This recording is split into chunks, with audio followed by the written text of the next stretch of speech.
ang nag-iisang masugid na tagahanga ni Nicole Yala, Chris Chuper!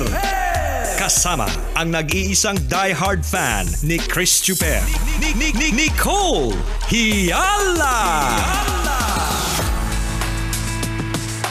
Dear Nicole and Chris. Dear Nicole and Chris. Dear Nicole and Chris. Dear Nicole and Chris.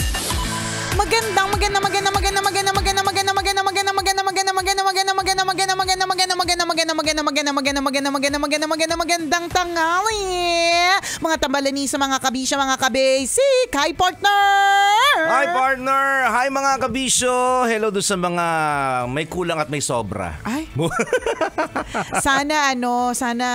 Sana dumating yung panahon na parang ano ba yan? Sobra yung pera ko, partner. Pagastos nga, ganon. Sarap nun, no? Diba? Ang sarap ng ganong klaseng pakiramdam. Hindi ko alam kung mas masarap pakinggan yung sobra o kulang. Sobra sa pera. Lahat ng nasa dulo-dulo kasi hindi maganda. Hindi diba? maganda, no? Parang sobrang sa pera, hindi na maganda 'yon. Ay, sobrang ganda at sobrang pogi. Hindi rin maganda 'yon. Bakit? Nakakairita po kayo. Ang presensya po ninyo ay nakakairita. Nagdudulot kayo ng insecurity. Totoo, para sa aming mga kulang. Ganun. Lahat ng sobra ay hindi maganda. 'Di ba? Sobrang pera, hindi maganda yan. Totoo yan. Sobrang kasakiman, hindi maganda yan. Kahit yung sobrang daming kaibigan, hindi rin maganda dulot hindi minsan nun. Ang dami mong nagiging, in a way, responsibilities.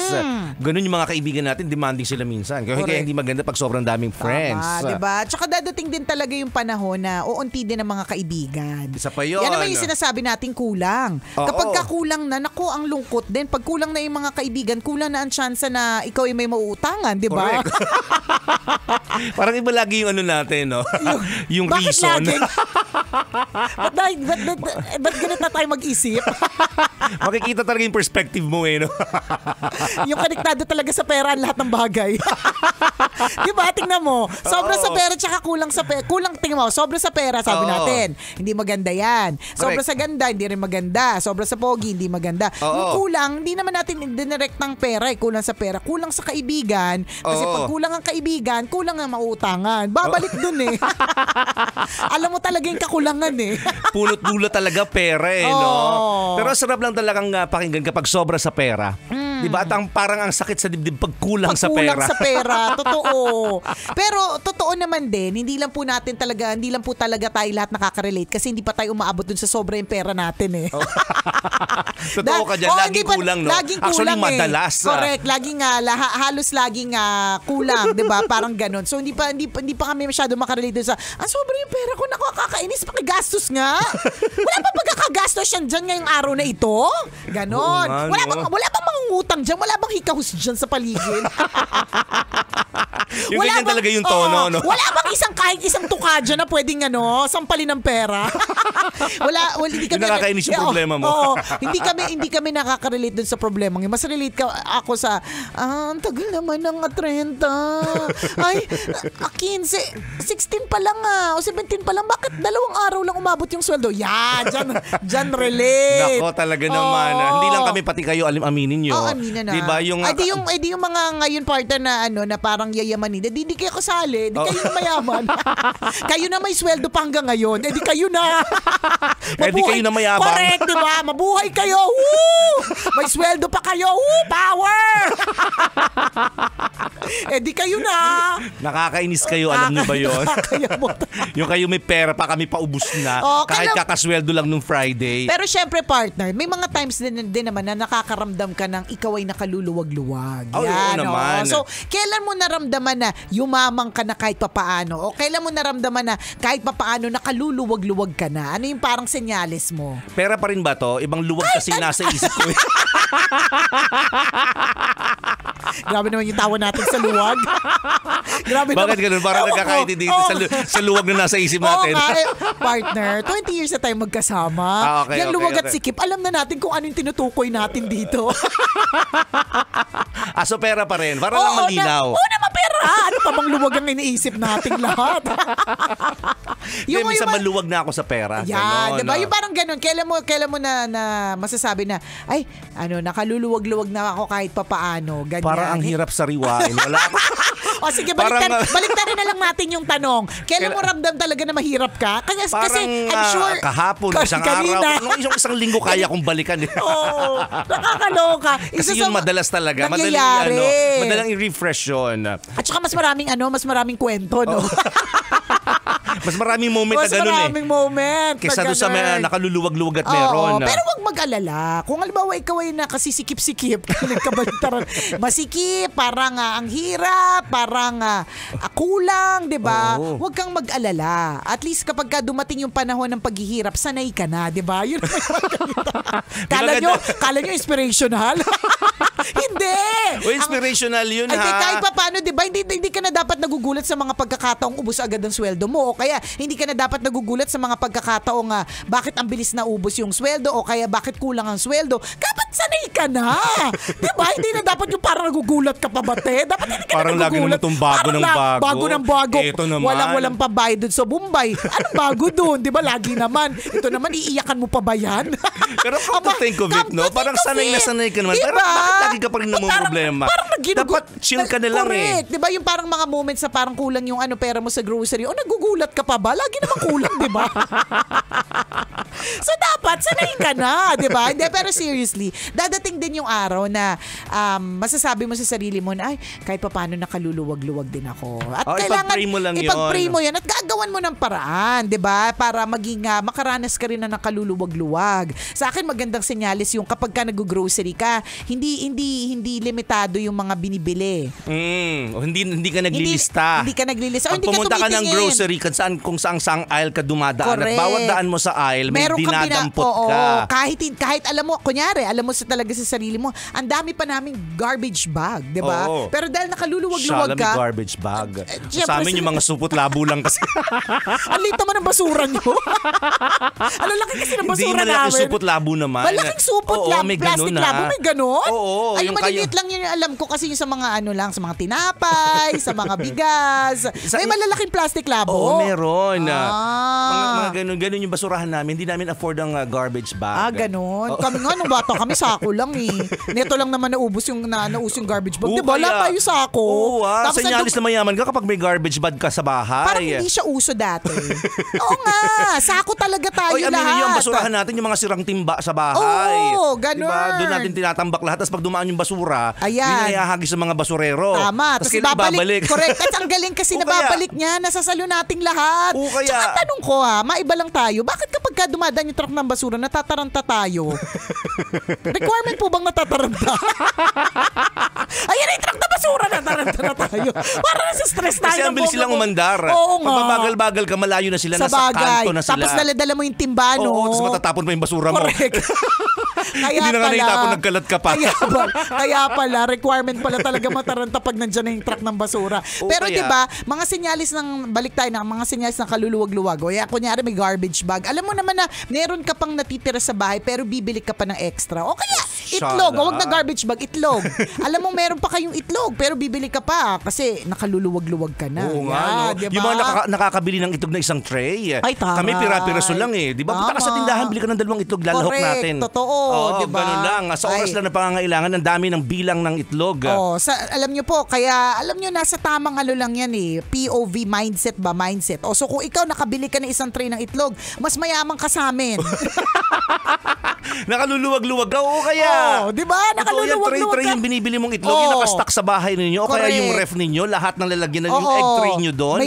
May nakalagay, hindi mga gamot yung nakalagay. Nakasuksok, di ba? Kami yung lagay ng itlog namin sa ref, lagi nakabigay ng suppository. Lagi na doon suppository. Suppository pa ng adult. Correct.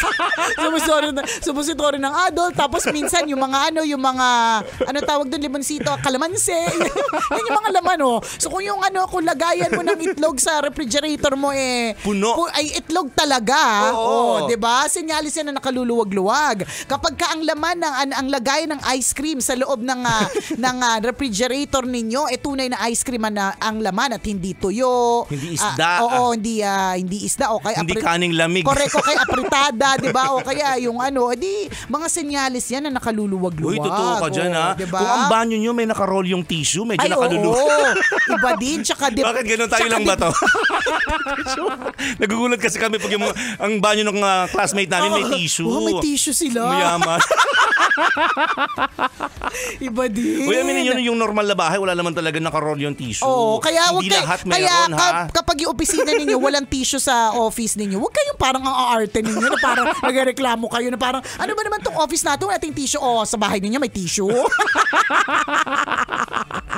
Diba? Aminin nyo, wala. Tabo-tabo lang tayo. Sala ka nga kung may bidet ka sa banyo nyo sa bahay. Pero aminin nyo, kadalasan wala. Tabo lang. Diba? Yung tabo sa puwet, tabo sa toothbrush. Bakit magkaiba ba yun? Isa lang talaga yun, diba? Inatatawa tayo kasi ganun tayo sa bahay. alam namin yan. No, isang araw, naramdaman ko talaga yung kahirapan ko part. Binibili kong gamot. Tapos may hawak akong may dala akong nakita ko may buy one take one na feminine wash. Sabi ko, biling ko yung buy one take one kasi syempre sayang. Tapos dala-dala ko, pagdating ko dun sa counter, kulang talaga yung pera ko part. Hindi ko na kukunin yan. Tapos hindi ko na nga siya kukunin part. Kulang pa rin yung pera ko kasi kumawasan mo yung gamot. Galit ako. Mainit yung ulo ko. Saktuhan lang yung pera eh. Diba? Dapat tinagay mo isang bote, sabihin mo isa lang, walang take one. Alin? Buy one ka lang, huwag ka magte-take one. Kasi kasama din sa bayad yun, hindi mo lang alam. Kaya nga, totoo. Minsan maging wise kayo. Diba? Sasabihin ninyo parang, buy one take one, pero sa totoo lang, binayaran nyo rin yan. O di naman kaya, buy one take one, pero sa totoo lang, kaya naka-take one yung isa, expiration niya, mamaya na. Pati bayan na lang to ng balat. Matira-matibay. Matira-matibay na lang dito. Importante sa kanila, mabenta yun. Correct, diba? Ganun. Ngayon, minsan na itanong yun sa akin anak ko, bakit daw madaming mga buy one take one? Sabi ko, alam mo, maganda yan kasi syempre, it's really for the consumer. Pero most of the time, check nyo muna. Kasi kaya nagba-buy one take one, nagmamadali na yan dahil paubos na talaga yan. Nagmamadali sila. Paano sila nagmamadali? Kasi nagmamadali na sila. Diba? Ibigay na buy one take one yan kasi mabulok. Ganon. Yun na nga. Tapos bumili ko partner. Tapos sabi ko, nakakaloka naman, hindi ko nabuo. Sabi ko, pakibawasan na po, gawin na lang po 13 yung isang gamot dyan. Dapat 15. Yung ika-14 pa naman yun, dapat yung ikagagaling mo. Hindi ka tuloy gumaling. Senyalis kawawa, din. Diba? Senyalis hindi na ituloy yung paggagamot dahil kulang ang budget. Tingnan mo, senyalis din pala na nakaluluwag-luwag. Kung halimbawa sinabi ng doktor, bumili ka ng gamot pang 7 araw o pang 15 araw at nabili mo lahat. Nako. Diba? Senyalis yan na nakaluluwag-luwag. Marami ka hindi nakakakumpleto. Totoo naman, diba? Nakakatawa pero totoo. Totoo! Maraming hindi nakakakumpleto. Dapat isang banig yung bibili mo pero 3 piraso lang yung binili mo. Correct. Tapos sa pinapakiramdaman mo lang yung katawan mo. Na parang gumagaling-galing ka na. Okay na ako. Ayos hindi mo na itutuloy yung gamutan. Hindi na ako mainit, diba? Sinyalis din yan. So kung ikaw kabisyo, kakabili mo lang sa butika, na kumpleto mo yung mga gamot na sinabi ng doktor na kumpletuhin mo, ay nakaluluwag-luwag ka pa, utang naman dyan. Baka naman, diba? Totoo ka dyan. Alam mo anong dati, mangha talaga ako kapag ang isang bahay may shower. Dati kasi wala naman kasi talagang mga shower. Kaya nga sa alulod tayo nag-shower, diba? Pangarap ng mga bata na magkaroon talaga ng shower kasi mga bahay natin noon, walang shower. Kapag ang umuulan, pinakamalapit hose. Didikit mo ilalagay mo yung hose dun sa gripo. Tapos parang shower na din, 'di ba? Parang ganoon. Okay, yung tabo, may pupunuin mo ng tubig tapos isasaklob mo sa ulo mo. Tapos imagine ka na shower 'yon. Correct, ganyan. 'Di ba? O kaya yung yung pangdilig ng plants, 'di ba? Yung may butas-butas. Ligadera kung tawagin. Ganon. Mga senyalis na ang mga tao noon mayaman kapag may shower. Yan. Diba? Pag air-conditioned yung room. Ganun. Ako, naka-experience ko lang, college na ako eh. Nakapasok ako ng kwartong may aircon. Pang mayaman. Amayan nyo, may aircon yung kwarto mo. Ako, isa sa mga nakikita ko kapag halimbawa partner naka-bedroom sleepers. Wow! May bedroom sleepers kayo? Totoo, tsaka nakapajama ka. Yung nagpapajama ka sa bahay. Bakit? Yayamanin Kasi ka. dati kasi, ewan ko lang kung dati sa laula lang kami talaga mga kabisyo, no? Pero hindi na kami nagpapalit pag uwi namin eh. Oo, kaya ako hanggang ngayon lang? dala-dala ko yun. Tinamutusod ko hanggang pagtulog mamaya. Buti na lang kami, partner, nagkanegosyo kami ng mga pajama. Kaya madami kami pajama sa bahay. Pero hindi ibig sabihin na nakaluluwag-luwag na agad. Pero nung maliit ka, di ba, walang pajama sa bahay? Wala. Kung ano yung Pangalis mo. Hindi naman. Yung may pambahay ka din naman. Oh. Pero hindi mo na kailangan. Kung bawa kasi yung ngayon nakaluluwag-luwag nakapambahay ka na, magpapalit pa ng pajama. Wow, ang yaman. Daming panlaba. Palit, daming pabili ng sabon. Oo, correct. Yun kasi talaga, may mga kaibat kasi talaga yun. Kailangan pa bang i-memorize yan? Basic! Pero sana dumating na tayong lahat sa nakaluluwag-luwag. Correct, diba? yung sobra. So, totoo. Yung masasabi natin na, hi, yayamanin. Kailangan pa bang i-memorize yan? Basic! Kailangan pa bang i-memorize yan? Love Radio. Basic!